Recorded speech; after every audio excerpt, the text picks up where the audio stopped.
All right, guys, I got plenty of plays for January 2nd I absolutely love. But before we get into it, just wanted to say our last play, we hit on our parlay on New Year's Eve night. What a way to ring in the new year.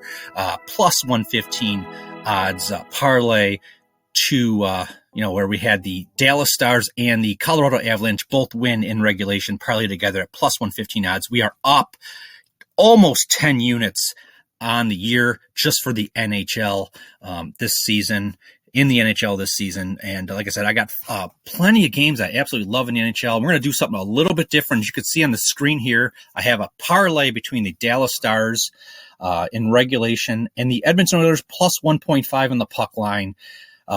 Cost minus 118 odds at Bet Rivers. If you don't have access to Bet Rivers, still manageable at minus 130 odds at DraftKings is a secondary option if you have access to DraftKings. I love Edmonton in this game, right? But there is some concern. They are a huge favorite. I'd have to play them on the to win in regulation against the Flyers, and you still have to pay minus 115. I love this opportunity here to play the Dallas Stars that I can never play individually because the odds right there at minus 182 are just too high. But I could utilize that to parlay it with the Edmonton Oilers plus 1.5 on the puck line, and I believe this is the better option to get a victory at minus 118 odds. So lock that one in. All right, for the second parlay, these three teams you see on the screen right here, I'd love to play them individually, okay? But in terms of Winnipeg and the Kings, their money line odds are both at minus 135, and the top end of, where I feel comfortable playing. The risk reward isn't there. So ultimately, I just feel better instead of playing them on the money line, all three of these. If you can give me Carolina plus 2.5 on the alt puck line, you give me Winnipeg Jets plus 2.5 on the alt puck line, and then you also give me the LA Kings on the alt puck line at plus 1.5. I think this is the better option.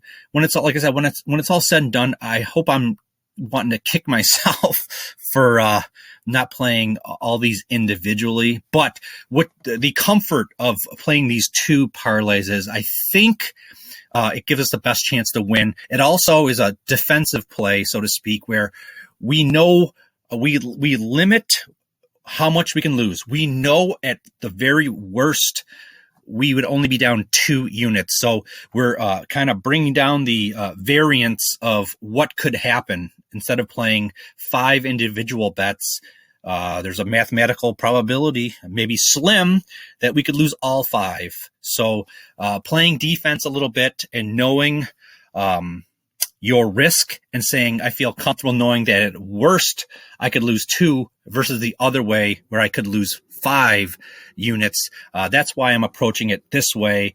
When you play parlays, they're harder to win because you need multiple things to happen. But within these parlays, you can see we're getting a plus 2.5 for 2 of the 3 and a plus 1.5 for the Kings.